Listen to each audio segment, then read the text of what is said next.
So, the topic of our discussion is fate of pyruvate under aerobic and anaerobic conditions, alcoholic and lactic acid fermentation.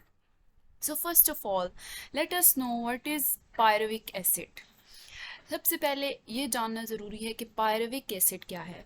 So, as you all know, pyruvic acid is the end product of glycolysis. हमें and product जो है वो glycolysis का pyruvic acid obtain होता है.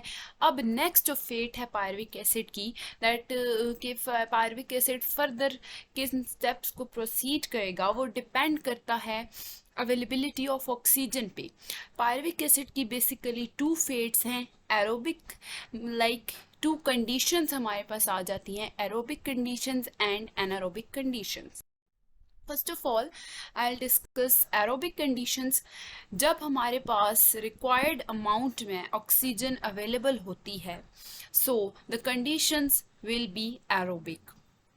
इस condition में हमारे पास जो है पायरुवेट चेंज हो जाता है एसीटेट में. First aerobic, during aerobic conditions pyruvate is oxidised to acetate. Then जो एसीटेट होता है वो सिट्रिक एसिड साइकिल में एंटर होता है, जिसके थ्रू CO2 और H2O हमारे पास ऑब्टेन होते हैं. ठीक है.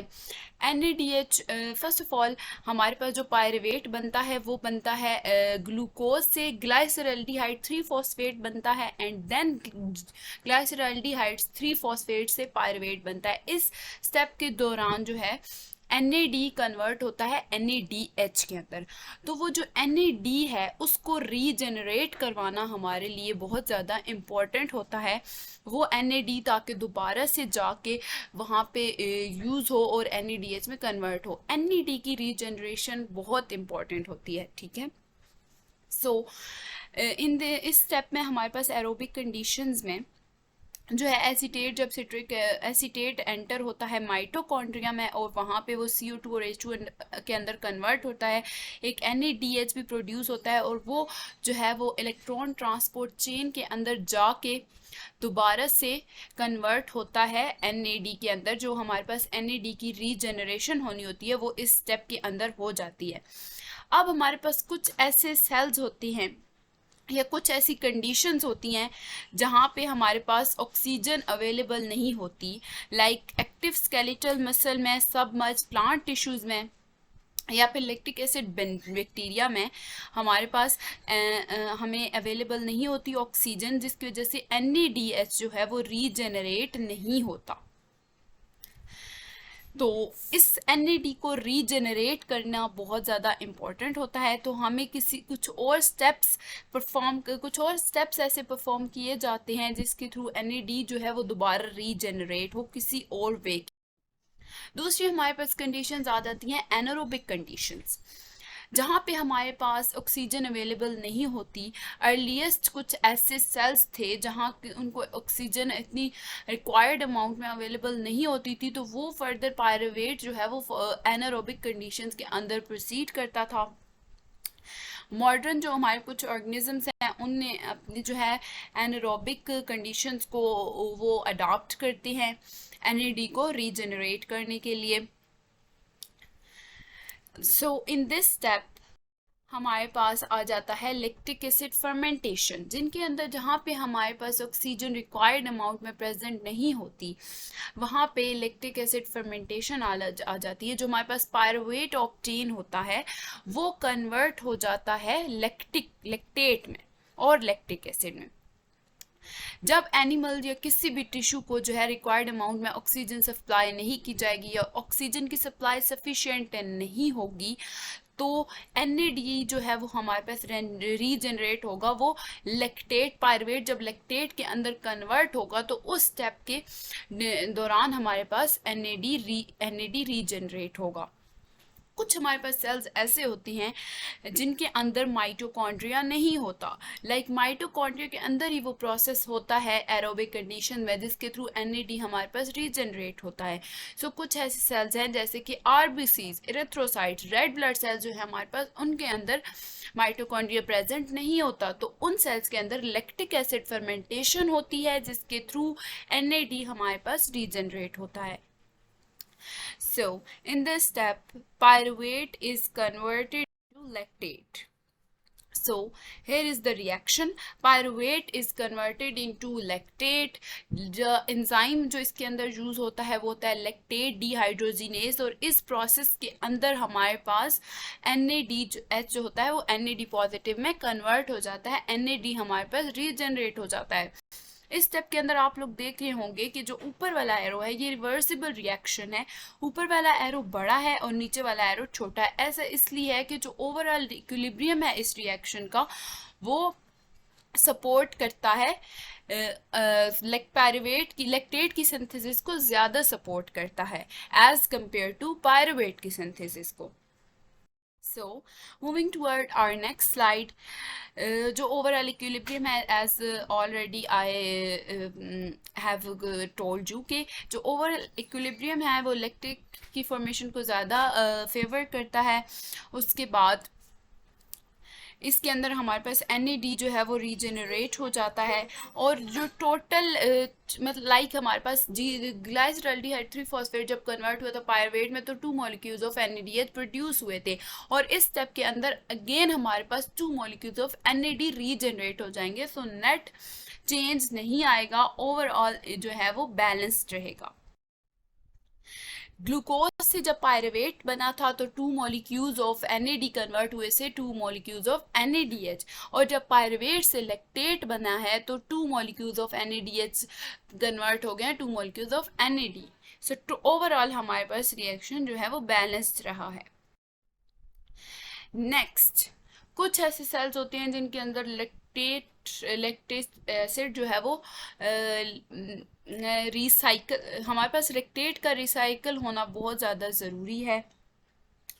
जब हमारे पास लैक्टेट बन जाता है तो वो कैरी हो जाता है, जो लैक्टेट बनता है वो ये नहीं कि वो अकुमुलेट हुआ रहता है ब्लड में, वो ब्लड के थ्रू कैरी होता है लिवर के अंदर, जहाँ पे वो कन्वर्ट हो जाता है दोबारा ग्लूकोज के अंदर। एक प्रोसेस है ग्लूकोनियोजेनेसिस, उसके थ्रू वो दोबारा ग्लूकोज के अंदर कन्वर्ट हो जाता है। जैसा कि हमारे पास मस्कुलर एक्टिविटी, बहुत ज़्यादा इंटेंस मस्कुलर एक्टिविटी जब होती है तो वो जो हमारे पास लैक्टिक एसिड बनता है मसल्स में, वो ब्लड के थ्रू कैरी किया जाता है लिवर में वो दोबारा ग्लूकोनियोजेनेसिस के प्रोसेस के थ्रू कन्वर्ट हो जाता है ग्लूकोज में। नेक्स्ट हमारे पास अल्कोहलिक फर्मेंटेशन आ जाती है। कुछ ऐसे सेल्स होते हैं, कुछ ऐसे बैक्टीरिया होते हैं, कुछ ऐसे माइक्रो ऑर्गेनिजम्स होते हैं जिनके अंदर लैक्टिक एसिड फर्मेंटेशन की बजाय अल्कोहलिक फर्मेंटेशन होती है।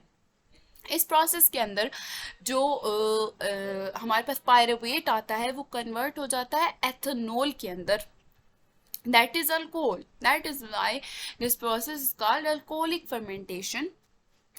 So as your reaction is in front of you, first of all pyruvate is converted into acetaldehyde. first step में हमारे पास reversible reaction होगा जिसके अंदर pyruvate convert होगा acetaldehyde के अंदर। acetaldehyde जो है वो उसके बाद दोबारा रिएक्ट करेगा और एसिटाल्डिहाइड कन्वर्ट हो जाएगा एथेनॉल के अंदर। फर्स्ट स्टेप जो है इसके अंदर हमारे पास जो एंजाइम काम करेगा वो होगा पायरुवेट डिकार्बोक्सिलेज, और जो सेकंड स्टेप है जिसके अंदर एसिटाल्डिहाइड कन्वर्ट होगा एथेनॉल के अंदर, उसके अंदर जो हमारे पास एंजाइम वर्क करेगा that is alcohol dehydrogenase. So in alcoholic fermentation अगर हम इसकी ओवरऑल रिएक्शन की बात करें तो हमारे पास स्टार्टिंग से ग्लूकोज से लेकर जो एंड हमारे पास एथेनॉल बनता है, ग्लूकोज यूज़ होता है, 2 ADP मॉलिक्यूल्स यूज़ होते हैं, 2 इनऑर्गेनिक फॉस्फेट यूज़ होते हैं, और रिजल्ट में हमारे पास बनता है 2 ethanol, 2 CO2, 2 ATP and 2 H2O। जो इसके अंदर ओवरऑल जो हमारे पास कार्बन और हाइड्रोजन की रेशो है वो सिमिलर रहती है। लाइक फर्स्ट हमारे पास 12/62 की रेशो आती है, और एंड पे जब एथेनॉल और CO2 बनते हैं तो तब भी हमारे पास जो हाइड्रोजन और कार्बन की रेशो होती है वो 12/62 होती है। सो नेट चेंज नहीं आता इसके अंदर। फर्स्ट ऑफ ऑल इसके अंदर एक और छोटा सा कॉन्सेप्ट है, thiamine phosphate carries active acetaldehyde groups. Thiamine pyruvate decarboxylase जो हमारे पास एक एंजाइम यूज हुआ था रिएक्शन में लैक्टिक एसिड फर्मेंटेशन की जो दूसरी अल्कोहलिक फर्मेंटेशन है उसके अंदर जो हमारे पास एंजाइम यूज हुआ था पायरुवेट डिकार्बोक्सिलेज, उसके एक को एंजाइम है जिसे हम कहते हैं थायमीन फॉस्फेट, जो कि डिराइव हुआ है विटामिन B1 से। विटामिन B1 ह्यूमन डाइट का एक बहुत ही इंपॉर्टेंट कंपोनेंट है। अगर इस कंपोनेंट की डेफिशिएंसी हो जाए ह्यूमन डाइट में तो एक डिजीज होती है बेरी जो कि जिसके अंदर हमारे पास बॉडी फ्लूइड्स अक्यूमुलेट हो जाते हैं, स्वेलिंग कॉज करता है, पेन, पैरालिसिस, अल्टीमेटली डेथ, ये सारे इसके जो हैं कॉन्सिक्वेंसेस हो सकते हैं। थायमीन फॉस्फेट जो है वो बॉन्ड्स की क्लीवेज में एक बहुत ही ज़्यादा एक्टिव रोल प्ले करता है। जब हमारे पास ये अल्कोहलिक फर्मेंटेशन होती है तो थायमीन फॉस्फेट इसके अंदर बॉन्ड की क्लीवेज के अंदर बहुत इंपॉर्टेंट प्रोसेस जो है इंपॉर्टेंट रोल प्ले करता है। ये थायमीन फॉस्फेट का हमारे पास स्ट्रक्चर है, इसके अंदर थायजोलियम रिंग जो है वो बहुत ज़्यादा इंपॉर्टेंट होती है। फंक्शनल पार्ट जो उसका होता है वो थायजोलियम रिंग होती है जो कार्बन नंबर 2 पे अटैच हुई भी होती है। यहाँ पे हमारे पास कार्बन नंबर 2 पे इलेक्ट्रॉन जो है प्रोटॉन लॉस हो जाता है। जब प्रोटॉन लूज होता है तो कार्बेनियन आयन बन जाता है। ये जो हमारे पास थायमीन फॉस्फेट है, ये थायमीन फॉस्फेट एक कार्बेनियन आयन बन जाता है जो एक्ट करता है इलेक्ट्रॉन सिंक के तौर पे, जो कि डीकार्बोक्सिलेशन का रिएक्शन है उसको बहुत ज़्यादा फैसिलिटेट करता है और फिर उसके साथ एसिटाल्डिहाइड आके जो है वो कनेक्ट हो जाता है। उसके बाद हमारे पास फर्मेंटेशन का जो प्रोसेस है वो common food and industrial products को यील्ड करता है। बहुत सारे हमारे पास ऐसे कॉमन फूड और इंडस्ट्रियल प्रोडक्ट्स हैं जो कि फर्मेंटेशन के प्रोसेस के थ्रू बनते हैं। जो कुछ माइक्रो ऑर्गेनिजम्स होते हैं वो कार्बोहाइड्रेट्स को फर्मेंट करते हैं और बहुत सारे उसके रिजल्ट में हमारे पास फॉर्म्स, टेक्सचर्स और टेस्ट्स आते हैं। As you know the most common food product yogurt वो फर्मेंटेशन के प्रोसेस के थ्रू बनता है। एक हमारे पास बैक्टीरियम होता है लैक्टोबैसिलस बुल्गारिकस जो कि मिल्क के अंदर जो कार्बोहाइड्रेट होती है उसको फर्मेंट करता है, लैक्टिक एसिड प्रोड्यूस हो जाता है जिसके थ्रू जब हमारे पास मिल्क की लैक्टिक एसिड प्रोड्यूस होगा तो एज यू ऑल नो कि मिल्क की जो पीएच है वो ड्रॉप हो जाएगी। मिल्क की जब पीएच ड्रॉप होगी तो मिल्क के अंदर जो प्रोटीन्स होंगी वो हो जाएंगी प्रेसिपिटेट। मिल्क प्रोटीन्स प्रेसिपिटेट हो जाएंगी, उसका टेस्ट सोर हो जाएगा और योगर्ट बन जाएगी।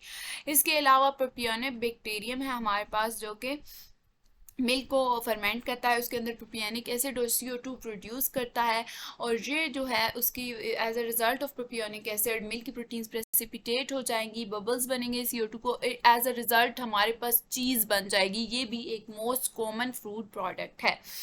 और भी हमारे पास बहुत सारे फर्मेंटेशन के रिजल्ट में आने वाले फ्रूट प्रोडक्ट्स हैं जैसे कि pickle, sauerkraut, sausage, soya sauce and many more.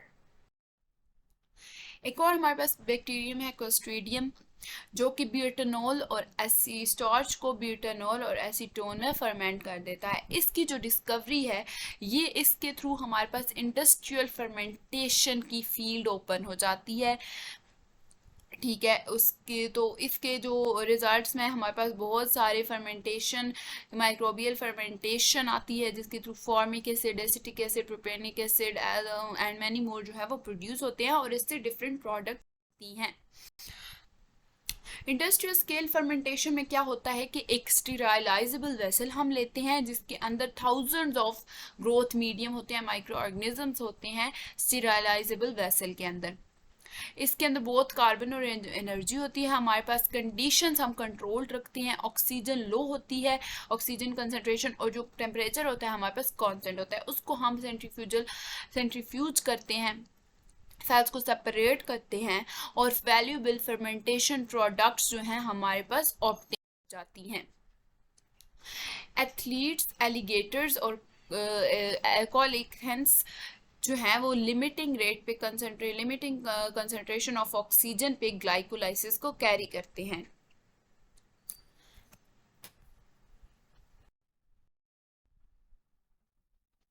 जो हमारे पास लार्ज एनिमल्स आते हैं जैसे कि ह्यूमंस हैं और लार्ज मैमल्स हैं, इनके अंदर वैसे तो रिस्पायरेशन जो है वो एरोबिक होती है, लाइक पायरुवेट जो है एरोबिक कंडीशन में जाता है, but during intense muscular activity, जैसे कि एथलीट होता है उसने स्प्रिंट करना होता है, या एलिगेटर्स होते हैं उन्होंने डाइविंग करनी होती है, या फिर ह्यूमन जो है मस्कुलर किसी एक्सट्रीम एक्सरसाइज में, तो ऐसी कंडीशंस में जो है उनकी बॉडी कन्वर्ट कर देती है एनारोबिक कंडीशंस। एनारोबिक कंडीशंस को यूज़ करते हुए वो अपनी ऑक्सीजन की सप्लाई को पूरा करते हैं और एनएडी जो है वो दोबारा रीजनरेट करते हैं। इनके अंदर होती है लैक्टिक एसिड फर्मेंटेशन जो कि एनर्जी प्रोवाइड करती है मस्कुलर एक्टिविटी के लिए। Last slide that is brewing beer. Beer जो हमारे पास प्रोड्यूस होती है वो भी as a result of fermentation produce की जाती है। ब्रीविंग बियर्स जो होते हैं वो एथेनॉल फर्मेंटेशन के थ्रू जो है वो प्रोड्यूस करते हैं beer. Carbohydrate cereals, as you all know, जो हमारे पास बियर होती है वो सीरियल से बनती है, लाइक सीड्स, बार्ले के जो सीड्स होते हैं उसके थ्रू हमारे पास बियर तैयार की जाती है।